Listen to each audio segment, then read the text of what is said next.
Bom, a história de um dos maiores governantes deste país começa assim.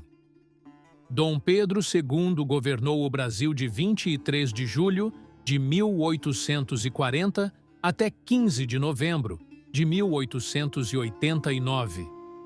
Foram 49 anos, 3 meses e 22 dias, quase meio século.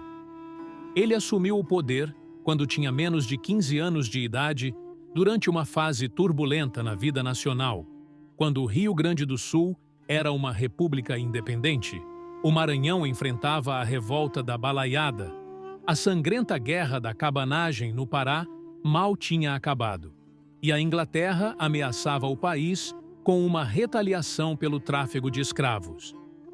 Ele foi deposto e exilado aos 65 anos de idade, deixando uma nação consolidada, tendo abolido o comércio de escravos e tendo estabelecido as fundações de um sistema representativo, graças a eleições ininterruptas e grande liberdade de imprensa.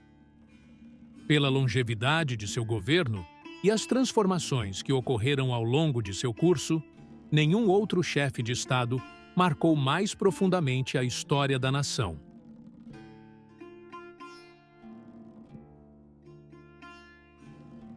Dom Pedro II e a princesa Isabel nunca foram escravocratas. Meia volta, volta e meia voltamos a falar neste assunto. A suposta negligência da família imperial brasileira em relação à escravidão. Qualquer pessoa que tenha o mínimo de conhecimento biográfico sobre os imperadores, Dom Pedro I e Dom Pedro II, e da princesa Isabel, saberá que eles eram contra a escravidão. Muitos acham erroneamente que, se quisesse Dom Pedro II, poderia apenas criar uma lei e assinar fazer a abolição da escravidão no país. Infelizmente, não era assim. Dom Pedro II era um imperador constitucional, ou seja, governava pautado pelo que lhe permitia a Constituição e esta não lhe dava poderes absolutos. Em conversas, cartas e até nas aberturas da fala do trono, o imperador deixava claro seu descontentamento com a escravidão.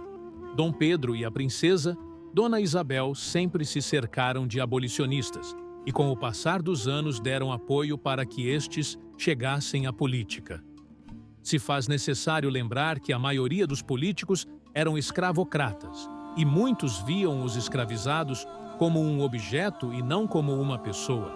Logo, se o Estado desse a liberdade aos escravizados, o governo teria de indenizar os ex-donos de escravos.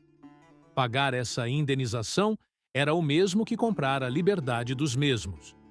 E a isto Dom Pedro II e a princesa Isabel sempre foram contra.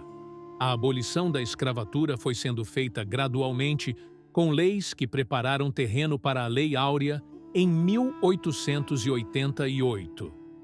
Muitos dizem que os negros foram libertos, mas deixados à própria sorte. Bem, pensemos um pouco. A Lei Áurea levou décadas para ser conquistada. Esta integração não seria feita do dia para a noite. Havia, sim, um projeto de os integrar. Contudo, no ano seguinte, 1889, a monarquia é extinta por meio de um golpe militar amplamente apoiado pelos militares e pelos agora ex-donos de escravos. Este apoio foi a vingança pela indenização nunca paga pelo governo imperial. Bom, história é tudo, e saber os fatos de forma correta é melhor ainda. Bom, chegamos ao fim de mais uma bela e emocionante história. Se gostou, ajude o canal, deixando seu joinha, se inscreva, compartilhe e comente, pois assim estará ajudando bastante o nosso trabalho. Obrigado por ficar até aqui e até a próxima.